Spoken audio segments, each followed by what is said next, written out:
5 రకాల అపేక్షలు నా కోసం చదువుతారా మీరు? 73వ కీర్తన 25వ చరణం. విశ్వాసకుండే ప్రధానమైన అపేక్ష మీద మన ఆత్మీయమైన ఎదుగుదల ఉంటుంది. ఎదగాలి అంటే సరైన అపేక్ష మనకు ఉండాలి. ప్రభు పట్ల లోతైన భక్తిని మనం కలిగి ఉండాలి అని ఈ కీర్తనకారుడు చెప్తున్నాడు. తీసారా? 73వ కీర్తన 25వ చరణం. 73:25. ఆకాశమందు నీవు తప్ప నాకు ఎవరున్నారు? నీవు నాకుండగా లోకములో ఏది నాకు అక్కరలేదు. కంఠస్థం వచ్చేయాలి ఈ వచనం.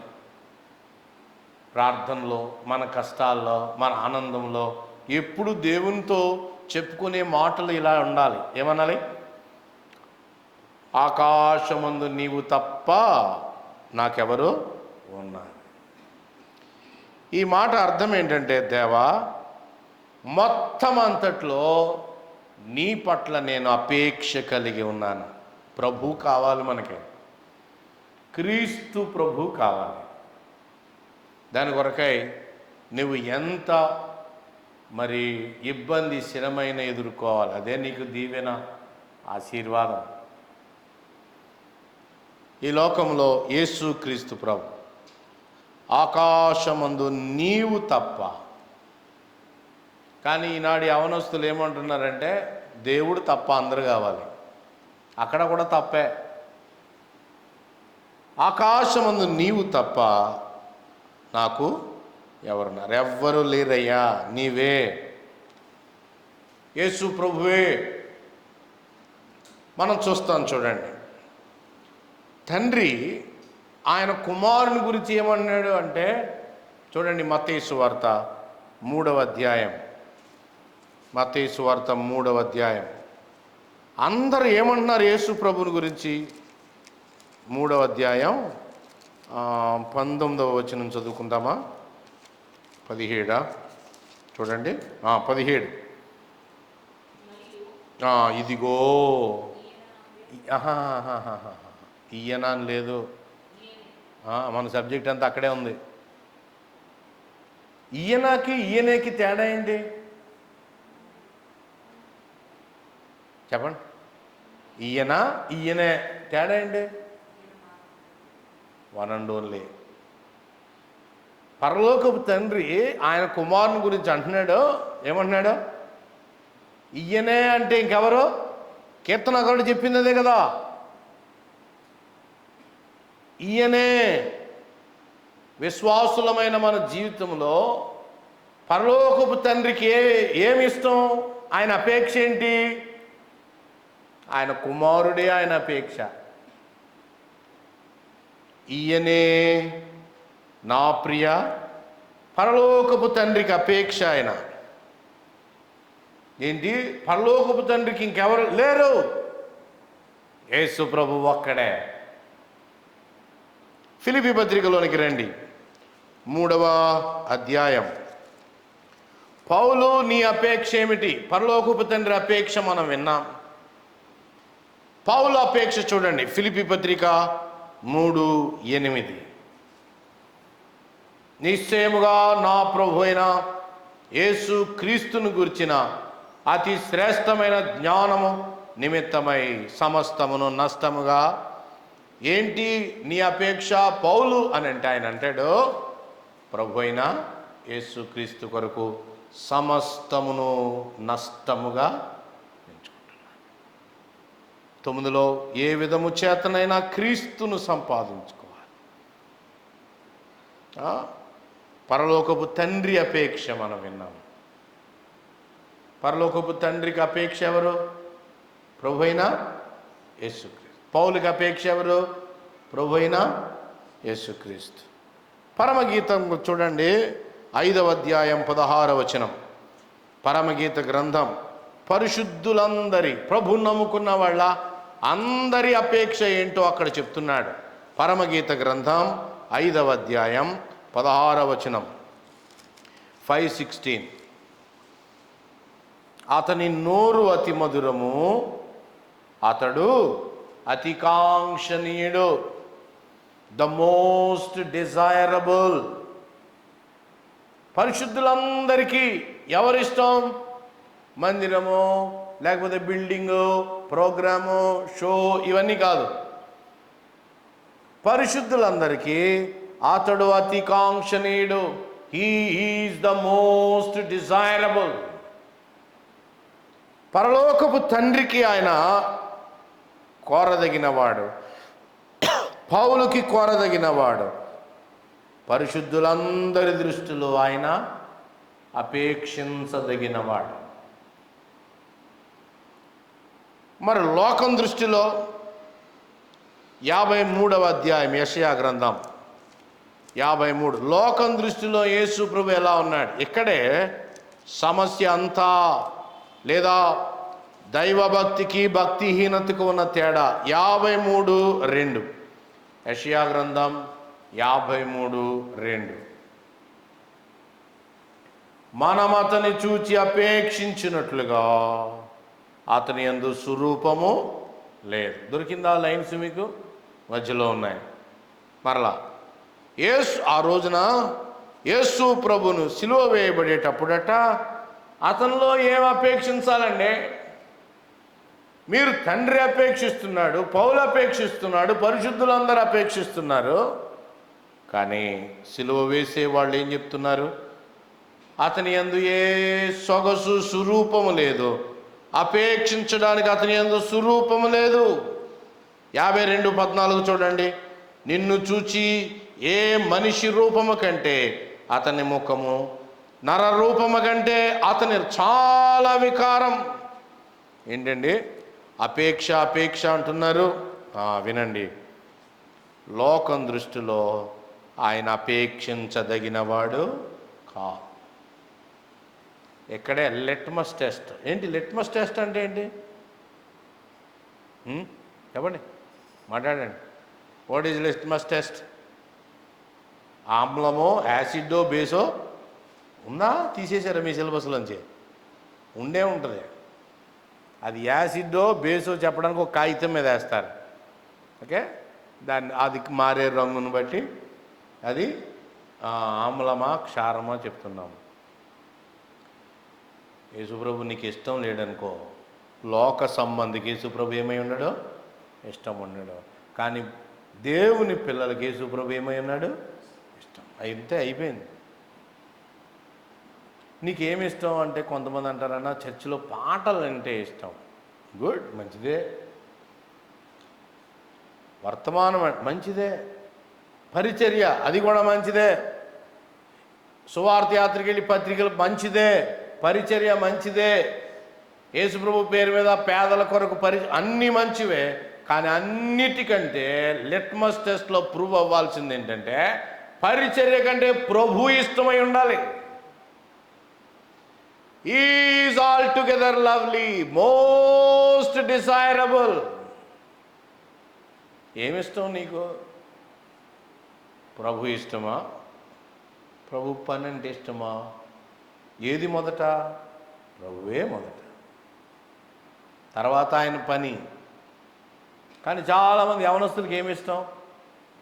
ప్రభువు కంటే ఎక్కువగా ఏం ప్రేమిస్తారు? ఆయన యొక్క పని. కానీ వినండి, భక్తి కలిగినటువంటి వ్యక్తులంగా ఉండాలంటే మన ఇష్టాయిష్టాలు ఏంటో చెప్పండి. మీ ఇష్టాయిష్టాల్లో యేసు ప్రభువు ఒక్కడే మొదటి స్థానంలో ఉండాలి. మన దృష్టిలో మనం ఈ భూమి మీద ఉన్నంతసేపు, అలాగే నిత్యత్వం రాబోతా ఉంది, దానిలో యేసు ప్రభు సౌందర్యంపై మన దృష్టిని నిలిపి ఉంచాలి. ఆ దృశ్యుణ్ణి ఇప్పుడు విశ్వాసంతో చూస్తున్నాం. ఒకానొక రోజున ముఖాముఖిగా మనం చూస్తాం. ఏమిష్టం నీకు? యేసు ప్రభువే ఇష్టమే. ఆ మాట మనం చెప్పాలి. 70 ఎన్నో కీర్తన చదువుకున్నాం? 73:25. ఆకాశమందు నీవు తప్ప నాకెవ్వరున్నారు? నీవు నాకుండగా లోకములోనది ఏది నాకు అక్కర్లేదు. ఆయనే ఇష్టమై ఉండాలి. He must be all together lovely. దాని అర్థం ఏంటి? మనం నిద్రపోతున్నప్పుడు ప్రభు మనతో ఉన్నాడు, మనం పరీక్షలు రాస్తున్నప్పుడు ప్రభు మనతో, ఒంటరిగా ఉన్నప్పుడు ప్రభు మనతో, స్పృహ ఉండాలి. నా ప్రభు నాతో ఉన్నాడు, నేను ఆయన్ని ఇష్టపడాలి, ఆయనకు సంతోషాన్ని కలిగించాలి. ఎప్పుడూ నా డిజైర్ అదే కావాలి. వేరే ఆలోచన పెట్టుకోవద్దు, వృధా చేసుకోవద్దు లైఫ్ని. ఆయన మాత్రమే మన మొదటి స్థానమై ఉండాలి. మిగతా ఏ ఆలోచనలు పెట్టుకున్నా సమయం వృధా, శక్తి వృధా, ప్రయాస, దీవెన లేదు. నంబర్ 1, విశ్వాసికి ఉండాల్సిన అపేక్ష, హీ ఈజ్ ఆల్ టుగెదర్. ఆయనే. సేవ తర్వాత ప్రభువే మొదట. ఎప్పుడైతే మనం ఆయన ప్రేమిస్తున్నామో, ఉదయాన్నే ప్రార్థన చేసుకోరా అని అమ్మ చెప్పక్కర్లా, మనమే ప్రార్థన చేసుకుంటాం. ఎందుకని? మనం ఆయనను అపేక్షిస్తున్నాం. నా ప్రభుతో మాట్లాడకుండా నేను ఎలా ఉండగలను? నా ప్రభుతో, లేకపోతే నా ప్రభు నాతో మాట్లాడాలి, బైబిల్ తెరుస్తాం. అపేక్ష ఉన్నదా నీకు? అపేక్ష. మరలా చెప్తున్నాను, దైవికమైన అపేక్ష కనుక మీకు లేకపోతే లోక సంబంధమైన అపేక్షలు లోపలికి ఏమవుతాయి? చొచ్చుకొస్తాయి. చొచ్చి అనే మాట మార్పు వాడుతున్నాడు. అవి వచ్చి సెటిల్ అయ్యి ఇంతకుముందు నువ్వు ఉన్న వాక్యాన్ని ఏం చేస్తాయి? అణిచేస్తాయి. అక్కడ చెప్పాడు, అణిచేస్తాయి. నిష్ఫలమైన జీవితాన్ని జీవిస్తాయి. రెండవ అపేక్ష, దేవుని పిల్లలంగా మనకు ఉండాల్సిన సెకండ్ మోస్ట్ ఇంపార్టెంట్ డిజైర్, రెండవది. అదేంటి? పేతురు మొదటి పత్రిక చూడండి, 2వ అధ్యాయం 2వ వచనం. ఈ వచనం కలిపి ఉంటుంది మనకి తెలుగులో. రెండవ అపేక్ష. అక్కడ మీరు చదువుకోండి. కొత్తగా జన్మించిన శిశువులు ఏవేవి మానేయాలో చెప్పాడు, ఏవేవి అపేక్షించాలో చెప్తున్నాడు. అక్కడ ఒక మాట అన్నాడండి, నిర్మలమైన వాక్యమనే పాలను అపేక్షించుడి. ఉందా? వాక్యాపేక్ష. నంబర్ 2, యవన బిడ్డలకి ఆకలి, వాక్యాన్ని గురించిన అపేక్ష ఉండాలి. చిన్నపిల్లలు చూడండి, చిన్నపిల్లలు పాల కొరకై ఏడుస్తారు. రక్షించబడిన యవనస్తులు వాక్యం అనే పాల కొరకై ఏడవాలి. రక్షించబడిన మొదటి రోజు నుండి ఏడవాలి వాక్యం కొరకు.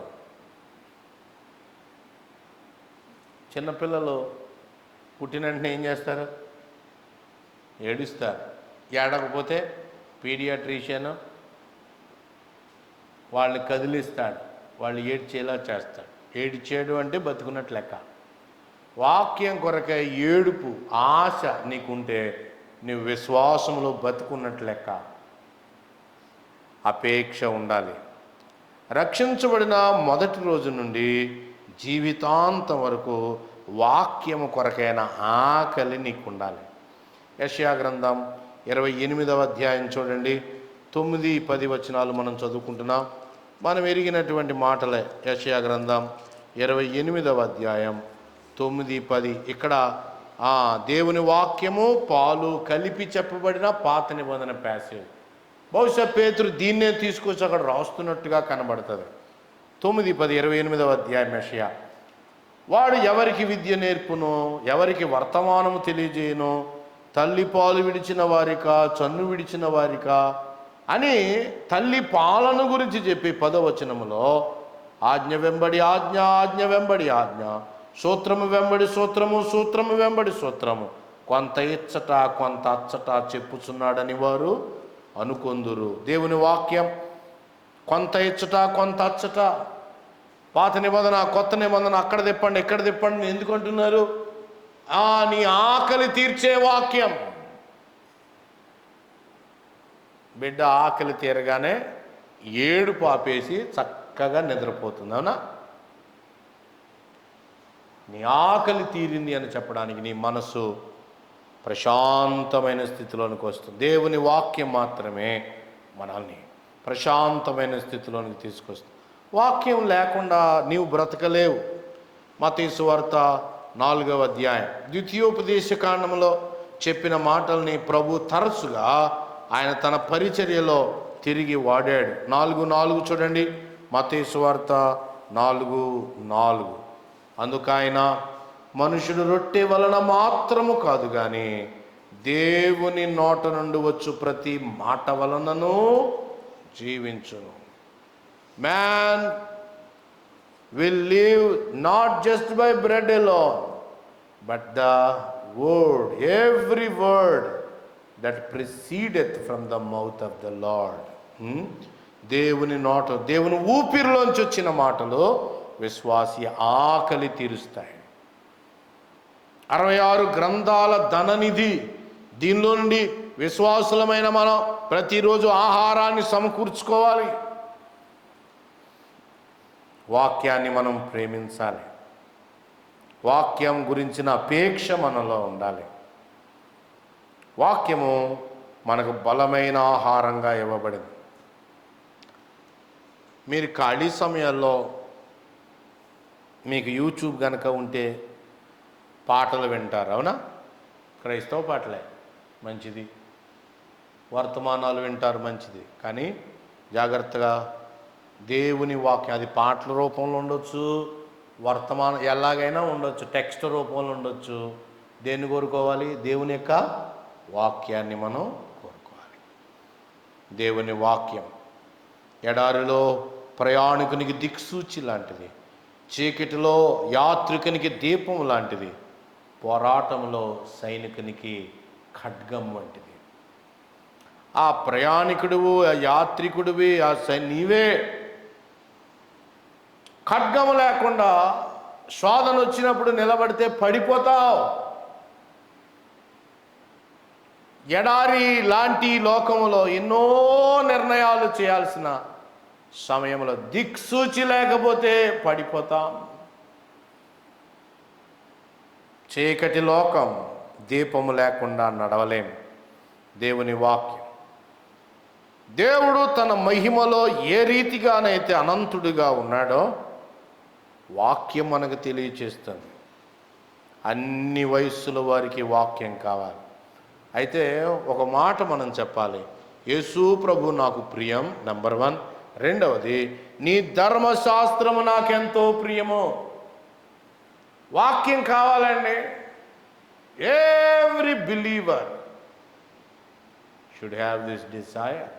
వాక్యం కావాలి మాకు. మీరు చదువుకోవడానికి పట్టణాలు, నెల్లూరు కంటే ఇంకా పెద్ద ఈ పట్టణాలు వెళ్తారు. బెంగళూరు, మీకు దగ్గర చెన్నై, హైదరాబాదు. చర్చ్కి వెళ్ళాలి. ఎక్కడికి వెళ్ళాలి?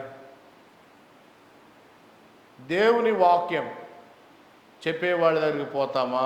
సాధారణంగా మంచి మ్యూజిక్ ఉన్న దానికి పోతామా? చెప్పండి. హుషారుగా పాటలు పాడేవాళ్ళు ఉంటారు. వాక్యం దానిలో ఉండదు పెద్దగా.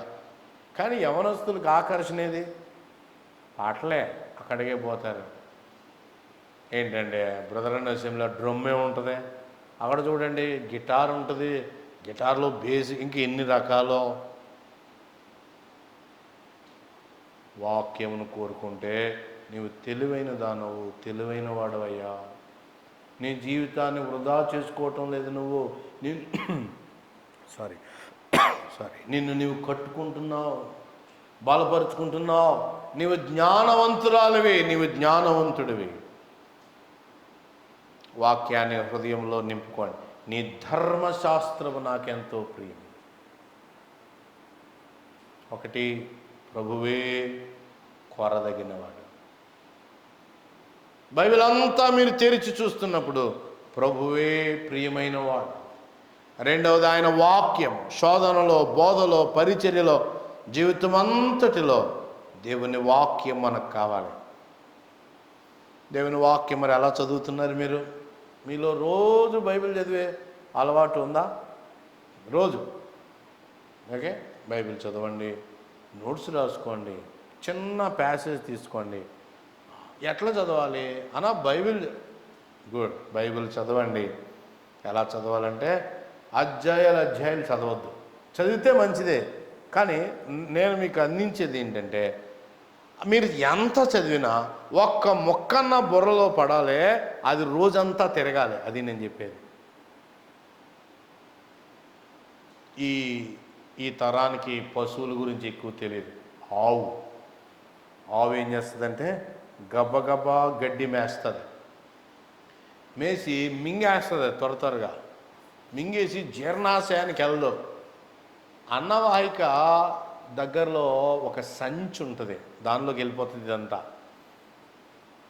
కట్ చేసి పళ్ళతోటి గెంటేస్తుంది ఆ సంచిలోకి. ఇప్పుడు తీరిగ్గా ఒక చోట కూర్చుంటుంది, మళ్ళా పనిలో పడుతుంది. ఆ సంచిలో ఉండలుగా ఉన్నదాన్ని మళ్ళా తెచ్చి నోట్లో బాగా క్రష్ చేస్తుంది. ఇప్పుడు లోపలికి మింగుతుంది. నెమరు బైబిల్లో వాడిన పదం అది. దాన్ని ఏమంటారంటే చూయింగ్ ద కడ్ అంటారు. ఒక వాక్యం విన్నారు, మనసులో ఉంచుకోండి, ఆలోచించండి దాని గురించి మాటికి. దాన్ని ఏమంటారు? నెమరు వేయుట. బైబిల్ చదువుతున్నాం, నెమరు వేస్తున్నారా? లేదు. దానివల్ల నువ్వు చదివిన దానికి మతపరమైన ముద్రే పడతా తప్ప నీకు ఆ రోజు భోజనం అవ్వలేదు, ఆహారం తయారవ్వలేదు. నీకు తిన్నారు, ఎక్కడుంది? సంచిలో ఉంది, జీర్ణాశయంలోనికి వెళ్ళలేదు. నీకు శక్తి రాలేదు. స్నేహితులు వచ్చారు, శోధిస్తున్నారు, శక్తి సరిపోవట్లేదు. నీకు తినలేదు, నువ్వు నిలబడలేకపోతున్నావు. అపవాది ఏదో శోధన నీవు భరించలేకపోతున్నావు, నిలబడలేక. కారణం ఏంటంటే శక్తి చాలలేదు. వాక్యం విని మనస్సులో, ఒకవేళ ఆ రోజు చదివింది మనస్సులో మాటికి తిప్పాల బుర్రలో, దాన్ని ధ్యానించుట. దేవుని పిల్లలు ధ్యానించాలి.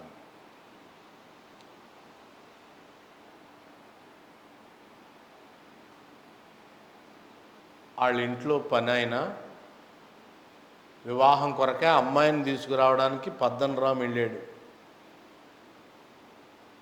అమ్మాయిని తీసుకొస్తాడు వివాహానికి. పెండ్లి కుమారుడు ఇక్కడ ఉన్నాడు. ఏం చేయాలి? పెండ్లి కుమారుడు ఏం చేస్తాడు? సాధారణంగా కదా, రాబోయే అమ్మాయి ఎలా ఉంటుంది, ఇటు కలలు కంటా ఉంటారు, అంతే కదా. వివాహ సమయంలో బోత్ సైడ్స్ అలాగే ఉంటాయి. కానీ ఇస్సాకు గురించి రాయబడిన మాట ఏంటంటే అతడు పొలములో ఏం చేస్తున్నాడట? ధ్యానిస్తున్నాడు. దాదాపు 40 ఏళ్ళు ఉండొచ్చు అని ఒక అంచనా ఇస్సాకు గురించి. పొలములో వివాహ సమయంలో ఏం చేస్తున్నాడు? వాక్యాన్ని ధ్యానిస్తున్నాడు. ఇప్పుడు 66 గ్రంథాలు ఇస్సాకుకు లేవు. వాళ్ళ నాన్నకు వచ్చిన ప్రత్యక్షత, ఇంకా ఈయన చిన్నవాడే, వాళ్ళ తండ్రి ఉన్నాడు కాబట్టి వాళ్ళ నాన్న ఏం చెప్తే అవే మనసులో వాగ్దానాన్ని గురించి ధ్యానం చేస్తున్నాడు.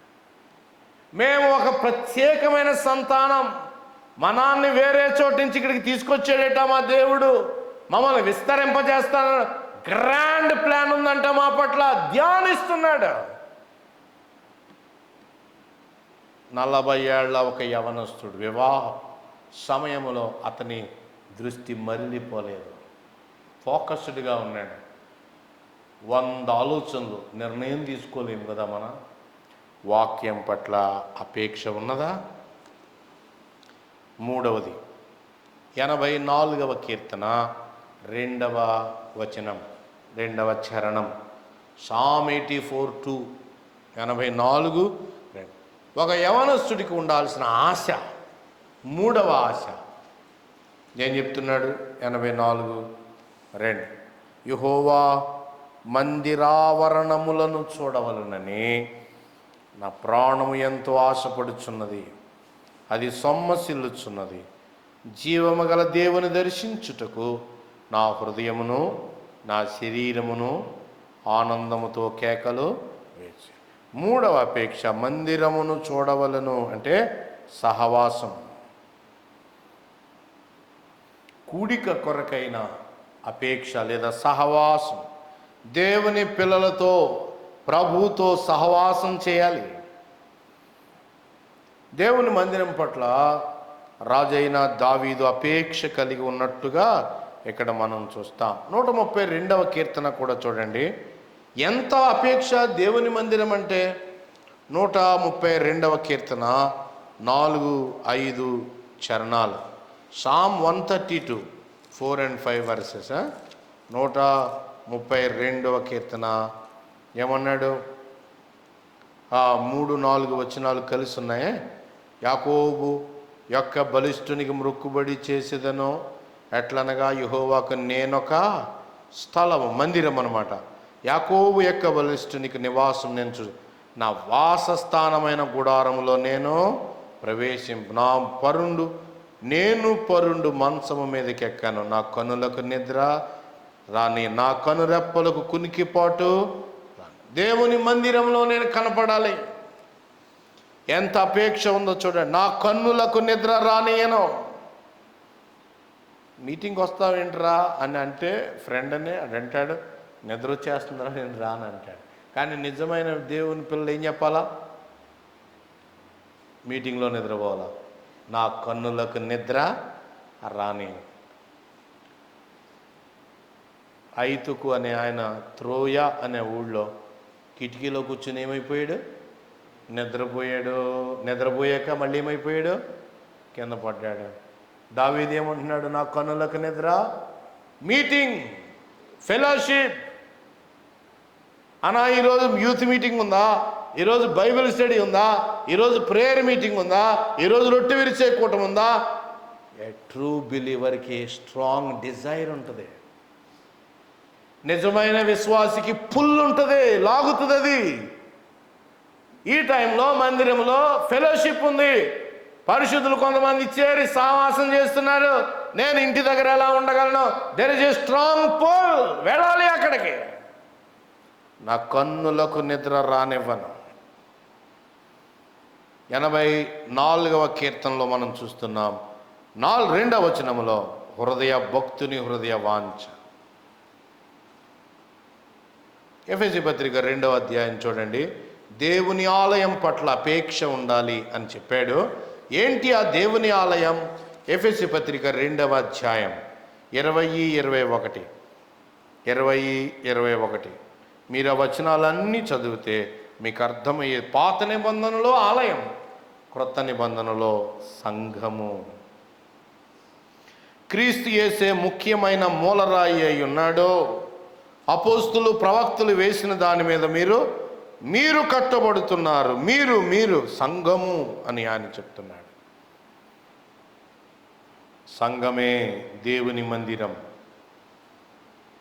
సంఘ కూడికలలో విశ్వాసి అపేక్ష కలిగి ఉండాలి. 122వ కీర్తన చూడండి, ఎంత అపేక్షో మరలా చెప్తున్నాడు. సామ్ 122 122వ కీర్తన 1వ చరణం. యెహోవా మందిరమునకు వెళ్ళుదమని జనులు నాతో అనినప్పుడు నేనేం చేశాను? పనుందిరా అని అనకూడదు. ఎవరైతే పనుంది అని అన్నారో ప్రభు మీద అపేక్ష తగ్గిపోయింది అని అన్నారు. యెహోవా మందిరమునకు వెళ్ళుదాము అని జనులు నాతో అనినప్పుడు నేను మీటింగ్ అనగానే సంతోషం. ఒకటి విశ్వాసికి ఉండాల్సిన అపేక్ష నంబర్ 1 ప్రభువు మీదే. ఆకాశమందు నీవుండగా లోకములో ఏది నాకు అక్కర్లేదు. ప్రభువే ఆల్ టుగెదర్ లవ్లీ. రెండవది వాక్యం మీద ఆశ అపేక్ష ఉండాలి. ఉదయాన్నే లేదు, ఎవ్వరు చెప్పక్కర్లా, మనకు మనంగా వాక్యం చదువుకో. ఇంకొక సలహా మీ ముందు ఉంచుతాను. ఇంగ్లీష్ బైబిల్ చదువుకోండి. తెలుగు బైబిల్ చదువుకున్నాక మరలా ఏం చదువుకోవాలా? ఇంగ్లీష్ బైబిల్ కూడా చదువుకోండి. ఈనాడు ఎక్కువ క్లారిటీ మనకి కనబడుతుంది. కేజేవి అనే బైబిల్ దొరుకుద్ది, స్కోఫీల్డ్ బైబిల్ దొరుకుతాయి. ఒక 1000 రూపాయలు దొరికితే అలవాటు చేసుకోండి. బైబిల్ చదువుకోండి. దేవుని వాక్యం స్పష్టంగా, తెలుగు బైబిల్లో హెడ్డింగ్స్ ఏమి ఉండవండి, కానీ ఇంగ్లీష్ బైబిల్లో అక్కడక్కడ మీకు అక్కడ ఏం సబ్జెక్ట్ చెప్తున్నారో చిన్న హెల్ప్ ఉంటుంది. మీరు బాగా చదివితే ఆ హెల్ప్ అక్కర్లేదు, అట్లీస్ట్ ఆరంభంలో కొంచెం సహాయం కావలిస్తే మీరు తప్పక ఇంగ్లీష్ బైబిల్ కూడా అలవాటు చేసుకోండి. మూడవది, మందిరము పట్ల ఏముండాలి? అపేక్ష. ఆలయం అంటే సంఘము, సంఘ కూడికలు అంటే అపేక్ష. పలానా ఇంటి దగ్గర మీటింగ్ ఉంది అనగానే ఆనందం, ఎంత దూరమైనా వెళ్ళాలి, ఎలాగైనా వెళ్ళే ఏర్పాట్లు చేసుకోవాలి. మందిరము పట్ల, కూడిక పట్ల అపేక్ష ఉండాలి. నాలుగవది, రోమాపత్రిక చూడండి, ఉండాల్సిన ఆశ, స్ట్రాంగ్ డిజైర్స్ ఏంటి? బిలీవర్కి ఉండాల్సిన ఆశలు ఏమో చెప్తున్నాడు. రోమాపత్రిక 10వ అధ్యాయం 1వ వచనం. పౌలు తన ఆశ చెప్తున్నాడు. బిలీవర్ ప్రభుని ప్రేమించాక, ఆయన వాక్యాన్ని ప్రేమించాక, సంఘ కూడికలను ప్రేమించాక, ఇప్పుడు పౌలు ఉండాల్సిన ఆశ ఏంటో చెప్తున్నాడు. 10వ అధ్యాయం 1వ వచనం, 10:1. సహోదరులారా, ఇశ్రాయేలీయులు రక్షణ పొందాలని నా హృదయాభిలాష. దీని అర్థం ఏంటంటే సువార్త ప్రకటించాలనే ఆశ ఉండాలి. నాలుగవది, సువార్త పని కొరకై యవన బిడ్డలు చురుకుగా ఆశతో ఉండాలి. పెద్దల వెనకాల పోవాలి, సహకారులుగా ఉండాలి, నేర్చుకోవాలి. పౌలు యూదుడు, తన స్వజాతీయులు ప్రభుని ఇంకా తిరస్కరిస్తూనే ఉన్నారు. ఎలాంటి వారు వాళ్ళు? 11వ అధ్యాయం 28వ వచనం చూడండి. సువార్త పట్ల యూదుల వైఖరి ఎలా ఉందో చూడండి. 11:28. సువార్త విషయం అయితే వారు మిమ్మును బట్టి ఏమై ఉన్నారు? శత్రువు. యూదులు సువార్తకు శత్రువులు. యూదుల్లో నుండి క్రియలు కూడా మిమ్మల్ని రక్షిస్తాయని చెప్పి యోధా బోధకులు ఉన్నారు. సిలువకు శత్రువులు అన్నాడు. ఇక్కడ సువార్తకు శత్రువులు, సిలువకు శత్రువులు, యేసుక్రీస్తుకు శత్రువులు. వినండి, ఇలాంటి వారి పట్ల పౌలు ఆశ కలిగి ఉన్నాడు. తెస్సలోనికే పత్రిక చూడండి, 2:15. యూదులు సువార్తకు శత్రువులు, అంత మాత్రమే కాదు, ఈ ఘనమైన సువార్త వైఖరిలో వారు ఇంకా ఎంత కఠినంగా ఉన్నారో చెప్తున్నాడు. తెస్సలోనికేయులకు రాయబడిన మొదటి పత్రిక 2వ అధ్యాయం 15వ వచనం.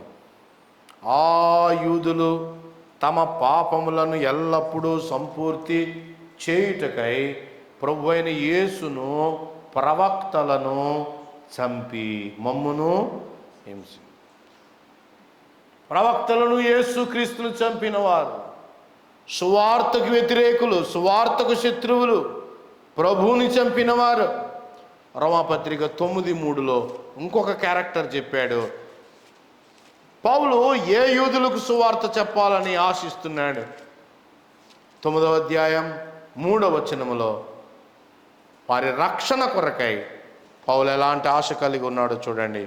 సాధ్యమైన ఎడలా దేహ సంబంధులైన నా సహోదరుల కొరకై నేను క్రీస్తు నుండి వేరై శాపగ్రస్తుడనై ఉండగోరు. ఇది సాధ్యం కాదు, కానీ ఆయన ఆశ చూడండి. ప్రభువుని నమ్ముకోవడం కొరకై ఎవరెవరు నిత్య వారి కొరకై నేను ప్రయాసపడతాను. ఎంతగా? క్రీస్తు నుండి వేరై శాపగ్రస్తుడయ్యేంతగా నేను అపేక్షిస్తున్నాను. పాత నిబంధన గ్రంథంలో మోషేతో సమానుడు పౌలు. మోషే కూడా అలాగే, నేను రాను అని అంటే దేవుడు మోషే అన్నాడు, దేవా నువ్వు రాకపోతే మేము వెళ్ళాం, సాధ్యమైతే ఆ జీవుల గ్రంథములో నుండి నా పేరు. అదే ఆశ పౌల్లో ఉంది. నశించే ఆత్మల పట్ల యవన బిడ్డలు అపేక్ష కలిగి ఉండాలి. ఎప్పుడు అపేక్ష వస్తుందంటే నీ రక్షణ నీకు విలువైనదిగా కనబడితేనే విలువైంది ఇతరులకు కలగాలని కోరతావు. నీ రక్షణ నీకు విలువైనదిగా నీవు గ్రహించాలి.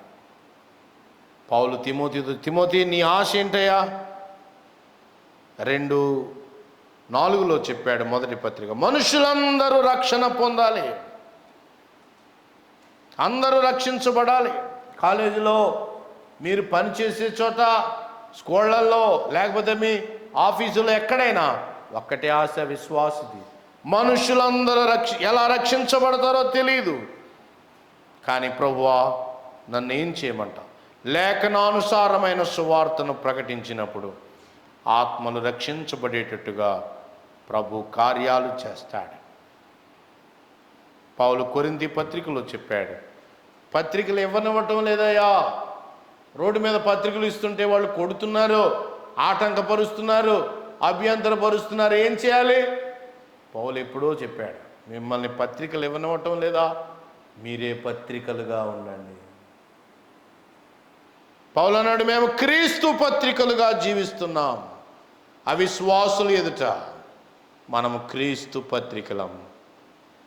ప్రభు మహిమ కొరకు జీవిస్తూ ఉంటుండగా ఇతరులు మనల్ని చూస్తూ ఉన్నప్పుడు ప్రభు వైపుకి వారు నడిపించబడతారు.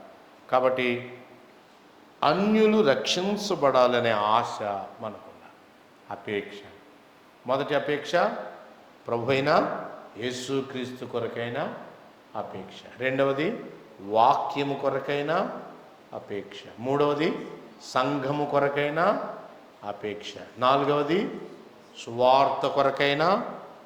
చివరిగా కొరింథీ మొదటి పత్రిక 12:31 5వ అపేక్ష చెప్తున్నాడు. కొరింథీ మొదటి పత్రిక 12:31 చూస్తారా? ఇవన్నీ తిమోతి జీవితంలో మనకు తీతు జీవితంలో కనబడతాయి. భక్తి కలిగిన ప్రతి యవన బిడ్డ జీవితంలో కనబడతాయి. 12:31 కృపావరములలో శ్రేష్టమైన వాటిని ఆసక్తితో ఏం చేయాలి? అపేక్షించుడి. కృపావరమును అపేక్షించండి, శ్రేష్టమైన వాటిని ఆసక్తితో అపేక్షించండి. ఏంటి కృపావరం? సంఘములో దేవుడు నీకు నాకు అప్పగించిన పనిని చేయటం, అదే కృపావరం. కృపావరము అంటే ప్రభు మనకిచ్చిన పని అని అర్థం. కరిజ్మా. ప్రభు ఇవ్వని పని మనం చేయకూడదు, ఇచ్చిన పని మానకూడదు. అలా అయితే ప్రభు మనకి ఏం పని ఇచ్చాడో మనము తెలుసుకోవాలి. శ్రేష్టమైన వాటిని అన్నాడు. దాని అర్థం ఏంటంటే, శ్రేష్టమైన వాటిని అంటే కృపావరాల్లో ఒకదానికంటే మరొకటి ఎక్కువ ఉంది, ప్రయోజనమైందని అర్థం కాదు. నీకు ఏది ఇవ్వబడిందో అదే శ్రేష్టమైనది నీ జీవితంలో. రెండవది అపేక్షించండి అన్నాడంటే నువ్వు కోరుకోవడం ద్వారా వరం వస్తుందని కాదు, నీకు ఏ వరం ఉందో అపేక్షతో గుర్తించు అని అర్థం. Right, simple. ఇది నీ వరాన్ని నీవు గుర్తించు. నీ పని ఏమిటి అనా? నాకు ఏ పని లేదు అని అనకూడదు. నాకు ఏ పని లేదు. నీకు పని ఉంది. నీ శరీరంలో పని లేని అవయవం అంటే ఏదీ లేదు. ప్రతి అవయవానికి పని ఉంది. అలాగే సంఘములో యేసు ప్రభు రక్తములో కడగబడిన ప్రతి వ్యక్తికి పని ఉంది. ఆ పనిలో మనము నిలబడి పనిచేయాలి. మన వైఖరి ఎప్పుడు కూడా ప్రభు మహిమ కొరకు పనిచేయాలి. ఒక చిన్న ఉపమానం పాత నిబంధనలో చూసి మనం ముగించేసుకుందాం. పాత నిబంధనలో ఒక చిన్న ఉపమానం చూడండి. న్యాయాధిపతుల గ్రంథంలో ఆ ఉపమానం చెప్పాడు. సంఘములో నీ స్థానం. ఈ ఆర్టికల్స్ అన్నీ మన దగ్గర ఉన్నాయి, కావలిస్తే నేను మీకు ఇస్తాను. సంఘములో నీ స్థానం. మీరు ఎక్కడైనా నోట్స్ మిస్ అయినా ఇంకా మోర్ క్లారిటీ తోటి ఈ విషయాలు మీకు అందిస్తాను. సంఘములో న్యాయాధిపతులు 9లో ఒక ఆసక్తికరమైన సంఘటన. యోతాము ఆయన పేరు. ఆయన కొండ కొప్పు మీద నిలబడి గట్టిగా మాట్లాడుతూ ఉన్నాడు. ఎవరితో మాట్లాడుతున్నాడంటే తన సహోదరులు షెకెము పెద్దలతో మాట్లాడుతూ ఉన్నాడు. ఏమయ్యా, మీరు చేసిన పని ఏమైనా బాగుందా? ఏం చేశారు? గిద్యోను కొడుకున్నాడు, వాడి పేరు అబీమెలెకు, పవర్ క్రేవింగ్ వాడు. కాబట్టి తోడబుట్టిన 70 మంది సుమారు చంపేసి వాడు తనను తాను రాజుగా చేసుకుంటే దేశంలో ఉన్న వాళ్ళు మౌనంగా ఉన్నారు, యాక్సెప్ట్ చేశారు ఇనేవే. అయితే యోతాము అనేవాడు గెరీజీం పర్వతం మీద నిలబడి ఒక ఉపమానాన్ని చెప్తున్నాడు. గుర్తుపెట్టుకోండి, మన టాపిక్ ఏంటంటే శ్రేష్టమైన వరమును అపేక్షించండి, మీ పని ఏంటో గుర్తించండి. ఆయన చెప్పిన ఉపమానంలో 4 చెట్లు ఉన్నాయి. న్యాయాధిపతులు 9లో 4 చెట్లు. ఒకటి ఒలీవ చెట్టు, కనబడిందా? Very good. రెండవ చెట్టు మీరే చెప్పండి.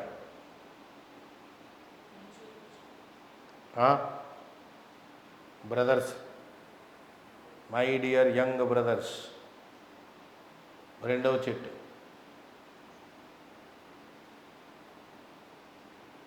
ఒక చోట అంతసేపు చూసి, అన్న ఈ అధ్యాయంలోనే ఉందని అడుగుతున్నాడు. అప్పుడు ఈ అధ్యాయంలోనే ఉంది. అంజూరా కనబడిందా? గుడ్. నెంబర్ 3, మూడవది ద్రాక్షవల్లి, కనబడిందా? ద్రాక్షవల్లి. 4వది ముండ్ల పొద, 4, రైట్. ఇవన్నీ వాటి స్థానంలో ఉన్నాయి. చెట్లన్నీ అనుకున్నాయట. ఇంతకీ యోతాము ఉపమానం చెప్తున్నాడు. చెట్లన్నీ పోయి మా మీద రాజుగా ఉండాలి అని మొదటిగా ఒలీవ చెట్టు దగ్గరికి వెళ్ళి అడిగాయి. ఏమని? మా మీద నీవు రాజుగా ఉండు. గుర్తుపెట్టుకోండి, అబీమెలెకు గురించి చెప్తున్నాడు ఉపమానం అంతా. మా మీద రాజుగా ఉండంటే ఒలీవ చెట్టు ఏమంది? నేను దేవుణ్ణి మానవుల్ని నా తైలంతో సన్మానిస్తాను. నా పని ఏంటంటే తైలం ఇవ్వాలి, ఆ ఒలీవ నూనెతోటి దేవునికి సంతోషం కలిగి సన్మానం, ఘనత, అలాగే మానవుల ముఖానికి ప్రకాశం, అది నా పని. ఈ పనులు పెట్టి రాజుగా ఉండడానికి నేను ఎందుకు రావాలి? దేవుడు నన్ను రాజుగా చేయలేదు. నా కాయలు వారు దంచి తీసి ప్రశస్తమైన ఆయిల్ దేవాలయానికి వెళ్తుంది. ఒలీవ నూనె దీపవృక్షంలో ఉంటుంది, అభిషేక తైలంలో ఉంటుంది. కాబట్టి దేవుడు స్పెసిఫిక్ పని అప్పచెప్పాడు. నేను వదిలేసి మీ మీద రాజుగా ఉండడానికి నేను రాను, నిరాకరించింది. ఏంటండి, మంచి పేరు వస్తుంది, రాజుగారి సింహాసనం వదిలేసి ఇదేంటి దేవుడు సేవ అంటది ఇది అని మిగతా చెట్లు వెళ్ళిపోయి ఉంటాయి. అంజూర చెట్టు దగ్గరికి వెళ్ళాయి. అంజూర చెట్టుని కూడా అడిగితే అది తన అయిష్టతను చూపించింది. ఏమంది? చెట్ల మీద రాజునై ఉండి ఇటు అటు ఊగడానికి నా మాధుర్యాన్ని, నా మంచి ఫలాన్ని నేను ఇవ్వడం మానేయాలా? నాకు సింహాసనం వద్దు, నా ఫలాలు మధురం, నేను మీ మీద రాజుగా ఉండడానికి ఇష్టపడటం, నా మంచి ఫలాలు నేను ఇస్తాను, నా మధురమైన సాక్ష్యం, దేవుడు నన్ను ఎక్కడ సాక్షిగా ఉంచాడో నా మాధుర్యాన్ని నేను ఇతరులకు దేవుని పక్షంగా అందిస్తాను. కాబట్టి రాజుగా ఉండడానికి నేను రాను. తర్వాత ద్రాక్షవల్లి దగ్గరికి వెళ్ళాయి. ద్రాక్షవల్లి కూడా దాదాపు అలాగే మాట్లాడింది. మానవుల్ని, దేవుణ్ణి, మానవుల్ని సంతోషపెట్టి నా ద్రాక్ష రసాన్ని ఇవ్వడం మానేసి మీ మీద ఇటు అటు ఊగడానికి నేను వస్తానా? ఈ 3 మాటలా మేము రాము, దేవుడు మమ్మల్ని ఉంచిన స్థానంలోనే మేము ఉంటాం అని చెప్పిన తర్వాత ఇవన్నీ ముండ్ల తుప్ప దగ్గరికి వెళ్ళాయి. ముండ్ల పొద. ఆ ముండ్ల పొదని అడిగాయా, అమ్మా మా మీద రాజుగా ఉండంటే అదంది, మీరు నన్ను రాజుగా చెయ్యలేదా? నా నీడను మీరు ఆశ్రయించలేదా? నాలో నుండి వచ్చి అగ్ని మిమ్మల్ని అందరిని ఏం చేసేస్తుంది? తగలబెట్టేస్తుంది. అబీమెలెకు యొక్క దురాశ చెప్తున్నాడు. ముండ్ల పొద, నీడే లేదు, ఫలాలే లేవు, కాని స్థానాన్ని ముండ్ల పొద కోరుకుంది. యవన బిడ్డలో తిమోతితో పౌలు చెప్తున్నాడు, నీలో ఉన్న వరమును అలక్ష్యం చేయొద్దు. పెద్దలు హస్త నిక్షేపం చేయగా ప్రవచన మూలముగా నీకు అనుగ్రహింపబడి నీలో ఉన్న వరమును అలక్ష్యం చేయొద్దు. ఎవరి బిడ్డలు, మీ స్థానం ఏంటి? సంఘములో మీకు స్థానం ఉన్నది. ఏ స్థానాన్ని ప్రభు మీకు అప్పగించాడో దానిలో మీరు నిలవబడాలి. వరమును అపేక్షించుడి, ప్రభు కొరకై పనిని చేయండి. రైట్? దేవుని పిల్లలు, యవన బిడ్డలు సరైన ఆశ లేకపోతే లోకాశలు లోపలికి చొచ్చుకుని వస్తాయి. అవి రాకుండా ఉండాలంటే రైట్ డిజైర్ మనకు ఉండాలి. 5 రకాల అపేక్షలు మనం చూసాం. ఒకటి, క్రీస్తు ప్రభువే. ఆయన తండ్రికి ఆనందాన్ని కలిగించినవాడు. పౌలుకి ఆనందం, తండ్రికి ఆనందం, పరిశుద్ధులకు ఆనందం, లోకానికి ఆనందం కాదు. ఆయన is not at all desirable. Yesu ప్రభు అంటారండి వీళ్ళు అని ఏవేవో ప్రశ్నలు వేస్తూ ఉంటారు. లోకానికి ఆయన ఆకర్షణీయమైన వాడు కాడు. ప్రత్యక్ష గుడారాన్ని మీరు చూడండి, పైన సముద్ర వత్సల తోళ్ళు, మేక తోళ్ళు, పొట్టేళ్ళ చర్మం, అది గ్రే కలర్లో ఉంటుంది, అందంగా ఉండదు బయటికి. కానీ లోపలికి మీరు వెళ్ళండి, it is house of gold. Yesu ప్రభు లోకానికి తృణీకారం, కానీ విశ్వాసులమైన మనకైన కోరదగినవాడు. యేసు ప్రభు తర్వాత ఆయన యొక్క వాక్యం తర్వాత సంఘ సహవాసం తర్వాత ఇంకేం చెప్పుకున్నాం మనం? సువార్త కొరకైన అపేక్ష. ఐదవది నీకున్న పనిని సంఘములో సరిగా ఉపయోగించాలనే ఆశ. సంఘములో నా పనిని నేను సరిగా ఉపయోగించు. కాబట్టి మీ వరాన్ని మీరు ఎక్కడ వాడుకోగలరంటే బ్రదరన్ అసెంబ్లీలోనే. ఇంకెక్కడా వరాలు వాడుకునే యాజకత్వపు ప్లాట్ఫామ్ లేదు. టాలెంట్ షో ప్లాట్ఫామ్స్ ఉన్నాయి. యవన బిడ్డలో టాలెంట్ షో చూపిస్తారా, వరాలు ఉపయోగించుకుంటారా? మీరు తేల్చుకోవాలి. టాలెంట్ షోకి ఎన్నో వేదికలు ఉన్నాయి. వరాలు ఉపయోగించుకునే యాజక ధర్మము జరిగేది కేవలం నూతన నిబంధన క్రమమైన సంఘములోనే. ఎన్నడే కానీ సంఘ క్రమాన్ని విడిచిపెట్టవద్దు. అపేక్ష. ఒక మాట మనం జ్ఞాపకం చేసుకుంటాం, ఆకాశమందు నీ ఉండగా లోకంలో నాకేదియో అంతగా ఆయన్ని మనం అపేక్షించాలి.